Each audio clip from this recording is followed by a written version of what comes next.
करते हैं श्रीमद् भागवत गीता का एपिसोड 2 अध्याय 1 कुरुक्षेत्र की युद्ध भूमि में सैन्य निरीक्षण, उसका भाग 1 आज की वीडियो में मैं प्रस्तुत करूंगा साथियों आप सबको।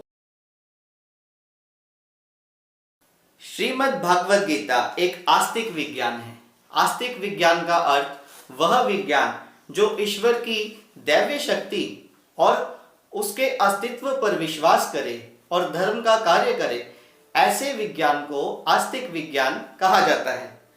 एक मनुष्य अगर बिना किसी निजी स्वार्थ के भगवत गीता का अध्ययन करे और भगवत गीता को समझे और उसे अपने जीवन में उतारे, तो वह सभी वैदिक ज्ञान और संसार के सभी शास्त्रों के अध्ययन को पीछे छोड़ देता है।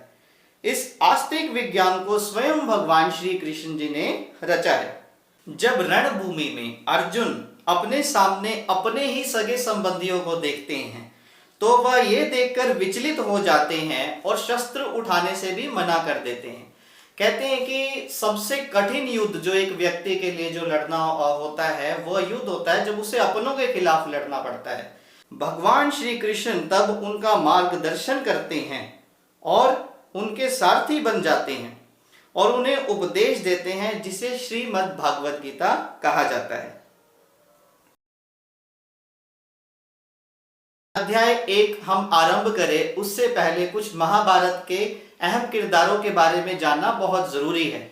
तो उनमें किरदारों में हम सबसे पहले भगवान श्री कृष्ण जी के बारे में ही जानेंगे, जो कि वासुदेव और देवकी के 8वीं संतान थे और भगवान विष्णु के अवतार थे। भीष्म 8 वसुओं में से एक और शांतनु और गंगा के पुत्र थे। द्रोणाचार्य, इन्होंने शपथ ली थी कि यह सिर्फ हस्तिनापुर के राजकुमारों को ही शस्त्र विद्या सिखाएंगे। धृतराष्ट्र, इनके दुर्योधन सहित 100 पुत्र थे। पांडवों में भाई जो थे युधिष्ठिर, अर्जुन, भीम, नकुल और सहदेव।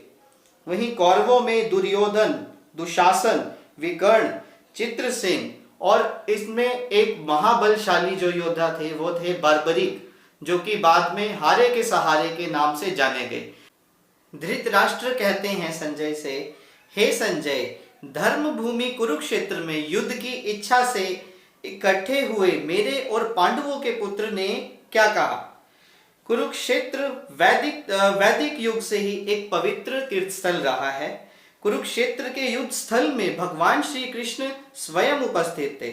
तो इससे यह पता चलता है कि अपने भक्त के आत्म सम्मान की रक्षा हेतु जब उनका भक्त धर्म के मार्ग पर चल रहा हो और जब लड़ाई अधर्म के खिलाफ हो तो भगवान स्वयं धरती पर प्रकट होते रहे हैं। जब भी उन्हें सच्चे मन से पुकारा गया है तो भगवान हमेशा ही अपने भक्त की रक्षा करने के लिए आए हैं। वह शबरी अयोध्या नहीं गई थी अपने झूठे बेर खिलाने के लिए, श्री राम चलकर गए थे शबरी के घर तक बेर खाने के लिए। तो अब धृतराष्ट्र संदेह के कारण अपने सचिव संजय से पूछते हैं कि उन्होंने क्या किया। अब वह इस चीज से आश्वस्त थे कि उनके बेटे और उनके छोटे भाई पांडु के पुत्र कुरुक्षेत्र की युद्ध भूमि, अब क्योंकि चाहे इस युद्ध भूमि को कर्म भूमि कहें या धर्म भूमि कहें, क्योंकि यहाँ स्वयं भगवान श्री कृष्ण जी उपस्थित थे, तो ये जानते थे कि निर्णयात्मक युद्ध के लिए ये सब एकत्र हुए थे। धृतराष्ट्र अत्यंत भयभीत थे क्योंकि इस पवित्र स्थल का युद्ध के परिणाम पर ना जाने कैसा प्रभाव पड़ेगा। अब संजय जी श्री वेदव्यास जी के शिष्य थे, जिनकी कृपा से संजय धृतराष्ट्र के कक्ष में बैठे बैठे कुरुक्षेत्र के युद्ध स्थल का दर्शन कर सकते थे। जैसे खेत से अनचाहे पौधों को उखाड़ दिया जाता है, स्वयं इसी प्रकार से इसमें ये विश्वास किया जा सकता था कि भगवान श्री कृष्ण जहां पर उपस्थित हो वहां पर दुर्योधन और आदि धृतराष्ट्र के पुत्र जो कि अधर्म के मार्ग पर चल रहे थे, वह कैसे वहां पर राज कर सकेंगे और उनकी जगह युधिष्ठिर आदि धार्मिक पुरुषों की स्थापना स्वयं भगवान श्री कृष्ण के द्वारा की जाएगी। संजय कहते हैं धृतराष्ट्र से, हे राजन, पांडु पुत्रों द्वारा सेना की व्यूह रचना को देखकर राजा दुर्योधन अपने गुरु के पास गए हैं। व्यूह रचना का अर्थ, व्यूह रचना युद्ध के लिए सैनिकों को किसी खास क्रम से उनको तैयार करने की स्थिति को व्यूह रचना कहा जाता है। अब धृतराष्ट्र जी जन्म से ही अंधे थे, इसके साथ साथ वह आध्यात्मिक दृष्टि से भी वह वंचित थे, जानते हुए भी कि उसी एक की तरह उनके पुत्र भी अधर्म के मार्ग पर चल रहे हैं, धर्म के अंधे हैं और कभी पांडवों से समझौता नहीं करेंगे, क्योंकि पांचों पांडव पुत्र जन्म से ही पवित्र थे, फिर भी उन्हें तीर्थ स्थान के बारे में संदेह था। अब संजय धृतराष्ट्र के पूछे गए सवाल को समझ गए और अब उनकी निराशा को समझ गए थे और उन्होंने विश्वास दिलाया कि उनके पुत्र पवित्र स्थान के प्रभाव में आकर किसी प्रकार का समझौता नहीं करेंगे। लेकिन जब पांडवों की व्यूह रचना देखी तो दुर्योधन अपने गुरु जी के पास चले जाते हैं और कहते हैं, हे आचार्य, पांडु पुत्रों की विशाल सेना को देखें, जिसे आपके बुद्धिमान शिष्य द्रुपद के पुत्र ने इतने कौशल से व्यवस्थित किया है। दुर्योधन महान ब्राह्मण सेनापति गुरु द्रोणाचार्य को आगाह करना चाह रहे थे। अर्जुन की पत्नी द्रौपदी के पिता राजा द्रुपद के साथ सेनापति द्रोणाचार्य का राजनीतिक झगड़ा था। इस झगड़े के कारणवश द्रुपद ने एक महान यज्ञ करवाया जिसमें उन्हें पुत्र प्राप्ति का वरदान मिला और इस पुत्र को वरदान मिला कि ये गुरु द्रोणाचार्य का वध कर सकेगा। इस पुत्र का नाम था धृष्टद्युम्न।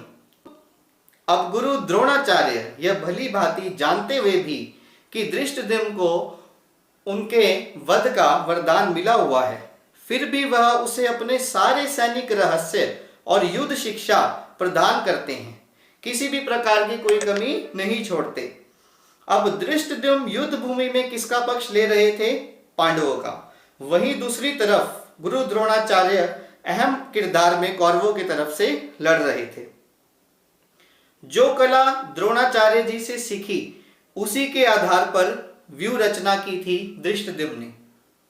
दुर्योधन इसीलिए द्रोणाचार्य को युद्ध में सजग रहने और किसी भी प्रकार का समझौता ना करने के लिए कहते हैं। द्रोणाचार्य का सबसे प्रिय और तेजस्वी शिष्य था अर्जुन। इसी कारण से दुर्योधन द्रोणाचार्य को पांडवों के प्रति किसी भी प्रकार की उदारता या कोमल भाव ना दिखाने के लिए कहते हैं, क्योंकि इसी प्रकार की उदारता से उनकी युद्ध भूमि में हार हो सकती थी। पांडवों की सेना में भीम और अर्जुन के समान युद्ध करने वाले अनेक वीर योद्धा हैं।